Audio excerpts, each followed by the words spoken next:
Info with انم میں خوش آمدید. Please subscribe my channel, like and share.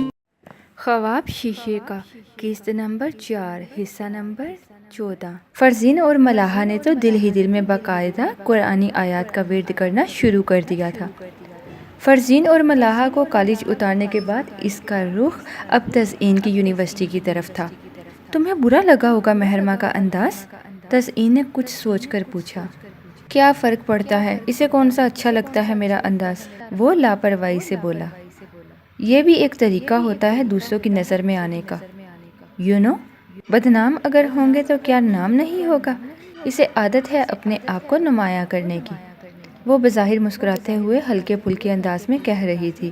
Mohit نے اس کی یونی کے گیٹ کے سامنے گاڑی روک دی اور اس طرف دیکھ کر مسکراتے ہوئے بولا، مگر اسے شاید معلوم نہیں کہ دشمن کے سامنے خود کو نمایاں کرنا کس قدر نقصان دہ ثابت ہو سکتا ہے۔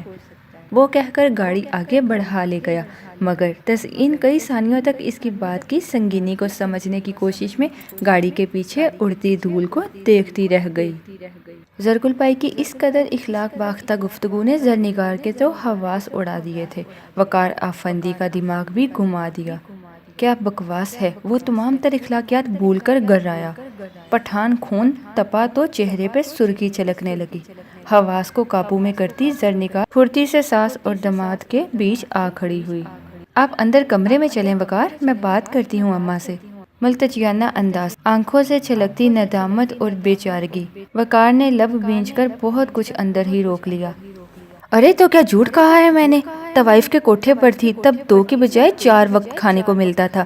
یہ اچھی عزت اور شرافت ہے جو پہلے تو کرائے کے مکان میں لائی، اب کھانے کے بھی لالے پڑنے والے ہیں۔ زرگل بائی کو مردوں کے تیوروں سے ڈر نہیں لگتا تھا۔ ایک طوائف کو زندگی بھر ایک مرد کے تیوروں ہی سے تو واسطہ پڑتا ہے۔ وہ وقار کے انداز سے ڈری نہیں، تیز لہجے میں بولی تو زرنگار نے پلٹ کر دونوں ہاتھ اس کے آگے جوڑے۔ اللہ کا واسطہ ہے اماں، گھر بسا نہیں سکتی میرا تو اجاڑو بھی نہ۔ اس کے لب و لہجے میں محسوس کن سختی تھی۔ وقار غصے سے بھرا بیڈ روم میں چلا گیا، فل سپیڈ پہ پنکھا چلایا اور نیم اندھیرے کمرے میں ہی جوتے ادھر ادھر پھینک کر بستر پر دراز ہو گیا۔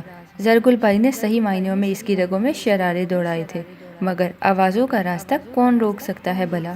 یہ شریف مرد ایسے ہی ہوتے ہیں زرنگار، 4 دن کی چاندنی والا حساب ہوتا ہے ان کا۔ ابھی تو عشق کے خمار میں ہے، ذرا سا نشہ ہلکا ہونے دے، پھر دیکھنا واپس نہ لوٹا اپنے محل میں تو کہنا خرید کے لانے والا بھلا کیا عزت کرے گا تیری۔ زرگل بائی کے لب و لہجے میں وقار افندی کے لیے نفرت، حقارت سبھی کچھ تھا، انداز وقار افندی کو سنانے والا۔ بس کرو اماں، زرنگار کے ضبط کی حد یہیں تک تھی، پھٹی پھٹی آواز میں چیخ کر بولی۔ اور تم، اپنی شرافت کے بارے میں کیا خیال ہے تمہارا؟ وہ تم سے تو اچھا ہے ماں، جو مجھے برے ہاتھوں میں جانے سے پہلے خرید لایا، مگر بیچنے والی کے بارے میں تم کیا کہو گی اماں؟ مائیں بھی کبھی اپنی اولاد کو بیچا کرتی ہیں اماں؟ اس کا سوال بہت دکھ بھرا اور کربناک تھا۔ طوائفوں کی اولادیں ہمیشہ سے بکتی آئی ہیں، زرگل بائی نے ڈٹائی سے کہا تو زرنگار کی آنکھوں میں نمی اتر آئی۔ طوائف تو ایک نام ہے اماں، محض ایک پیشہ۔ ماں تو ہر صورت ماں ہوتی ہے، ماں کی دعائیں تو اولاد کی قسمت بدل دیا کرتی ہیں۔ پھر تم نے کیوں میری قسمت میں بکنا ہی مانگا؟ نکاح کے 4 بول پڑھا کے خالی ہاتھ دعاؤں کے سہارے ہی رخصت کر دیتی تو کسی کی مجال نہ تھی جو مجھے آج خریدنے یا بیچنے کا طعنہ دیتا۔ وہ رونے لگی تھی۔ زرگل بائی خاموشی سے اسے روتا دیکھتی رہی، پھر اکتا کر بولی، ٹھیک ہے بھئی، جیسے تو راضی، میرا کیا؟ نورا ہے، ریشم اور مسکان ہے، تھیلے بھر کے نوٹ لاتی ہیں، اللہ کا شکر ہے کسی شے کی کمی نہیں، بس تیری طرف سے گرم ہوائیں جاتی ہیں مجھے، گویا بڑی محبت ہو زرنگار سے۔ عورت طوائف کے کوٹھے پہ پیدا ہو کر طوائف نہیں بنتی، آج یہ بات تو زرنگار نے ثابت کر دی ہے۔ وقار افندی اندر سے سرد لہجے میں بولتا باہر نکلا تھا، پھر اس نے گشت شہادت سے زرگل بائی کی طرف اشارہ کرتے ہوئے حقارت اور تعصب سے کہا، طوائف ہونا ایک سوچ اور احساس کا نام ہے جو زری نے اپنے اندر پیدا ہی نہیں ہونے دیا اور جو تم میں کوڑ کوڑ کر بھرا ہے۔ زرگل بائی نے اپنا ہینڈ بیگ اٹھایا اور چلنے کو تیار ہوئی۔ زپ کھول کر بیگ میں سے اچھی خاصی رقم نکال کر بنا گنے بیٹی کی طرف بڑھائی۔ یہ لے، پہلی بار تیرے گھر آئی ہوں، میرے کون سا باپ کی کمائی ہے جو خوش ہو کے لے لوں اماں؟ جاؤ اور آئندہ کبھی مت آنا۔ زرنگار نے اپنے شانے کے گرد وقار کے مضبوط بازو کا سہارا محسوس کرتے ہوئے قطعی لہجے میں کہا تو زرگل بائی نے خشونت بھری نگاہوں سے بیٹی کو گھورا۔ اپنے شوہر کی زبان بولنے لگی ہے تو بھی؟ نکاح پڑھوایا ہے اس کے ساتھ اماں، پیسوں سے نہیں اپنے عمل سے خریدا ہے اس نے مجھے، ساری عمر غلامی کروں اس کی تو بھی کم ہوگی۔ زرنگار کی آواز بھر گئی تھی۔ ٹھیک ہے بھائی، ختم تیری میری، مر گئی تو نہ آئیو ان گلیوں میں، سمجھوں گی جنا ہی نہیں تھا میں نے تجھے۔ وہ نوٹ بیگ میں ٹھونستی بڑبڑاتے ہوئے وقار اور زرنگار سے اعلان قطع تعلق کرتی چلی گئی۔ زرنگار نے آگے بڑھ کے جلدی سے دروازہ لاک کیا، جیسے پھر سے زرگل بائی کے آنے کا اندیشہ ہو، اور پھر پلٹ کے ڈرتے ڈرتے وقار کو دیکھا۔ وہ صوفے میں دنس گیا تھا، چہرے پہ سنجیدگی کی چھاپ تھی۔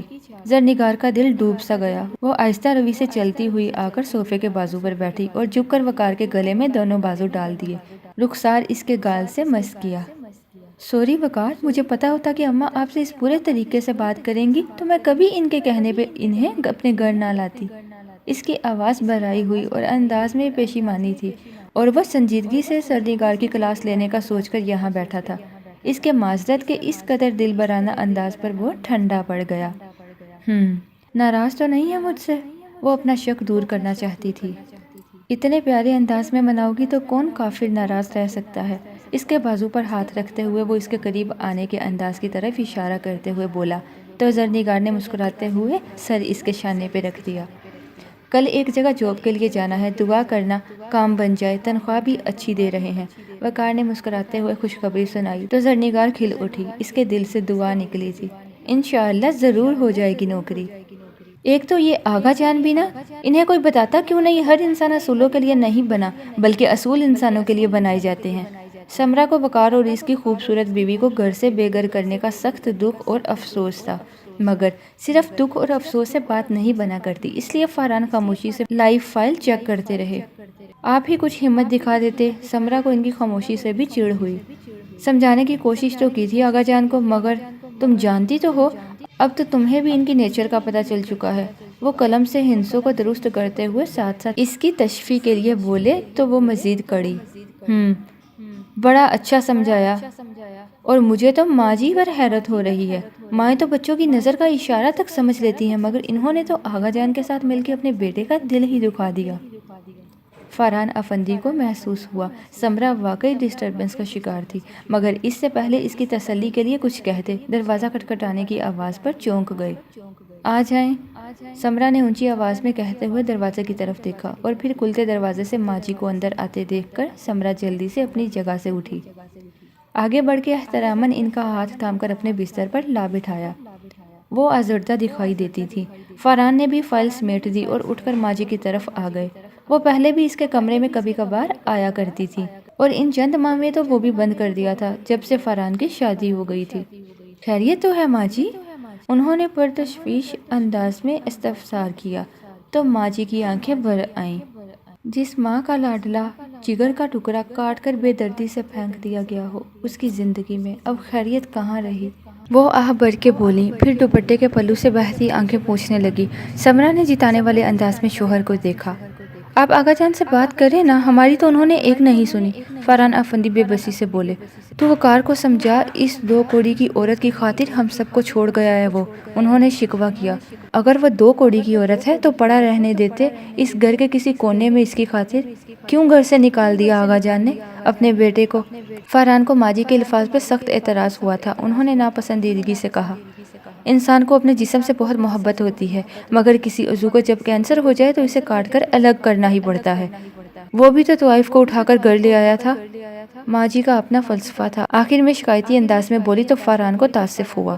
سمرا کا دل تو بہت چاہ رہا تھا تقریر جاڑنے کو، مگر یہاں چھوٹوں اور خصوصاً بہوؤں کا بیچ میں بولنا سخت ممنوع تھا، اور چند ماہ پرانی بہو تو واجب قتل قرار پاتی شاید۔ ہوگی وہ طوائف ماں جی، مگر وقار سے شادی کرنے سے پہلے تک نا، اس گھر میں تو وقار افندی کی بیوی کی حیثیت سے آئی تھی وہ، آغا ذوالفقار افندی کی بہو بن کر۔ فاران جذباتی ہونے لگے اور ماں جی لاجواب، مگر آغا جان کے بنائے اصولوں میں زندگی گزار کے اب تو غلط فیصلہ بھی غلط نہیں لگتا تھا۔ بس جو آغا جان نے کہا وہ ہو جانا چاہیے افندی ہاؤس میں، وگرنہ کوئی چھوٹی چھوٹی قیامت تو آ ہی جائے گی۔ تو اس سے بات کر فرحان، میں خود بڑی اچھی ذات کی لڑکی سے کرواؤں گی اس کی شادی، سب سے خوبصورت لڑکی ڈھونڈوں گی اپنے لاڈلے کے لیے۔ ماں جی نے فوراً ہی جوڑ توڑ کر لیا، بچے کو مہنگے سے مہنگا کھلونا لے کر دینے کا وعدہ۔ فرحان اور سمرہ نے تعصب سے انہیں دیکھا۔ ماں جی، اس لڑکی کے لیے وہ ہم سب کو چھوڑ کر گیا ہے، ہم سب کو، اور آپ کا خیال ہے کہ اس نے ہماری خاطر اپنی بیوی کو نہیں چھوڑا تو کسی خوبصورت لڑکی کی خاطر تو ضرور چھوڑ دے گا؟ واہ! فرحان کے لب و لہجے میں ناراضگی اتر آئی تھی۔ ماں جی بات کو اس کی گہرائی کے ساتھ سمجھ گئیں تو آہ بھر کے رہ گئیں۔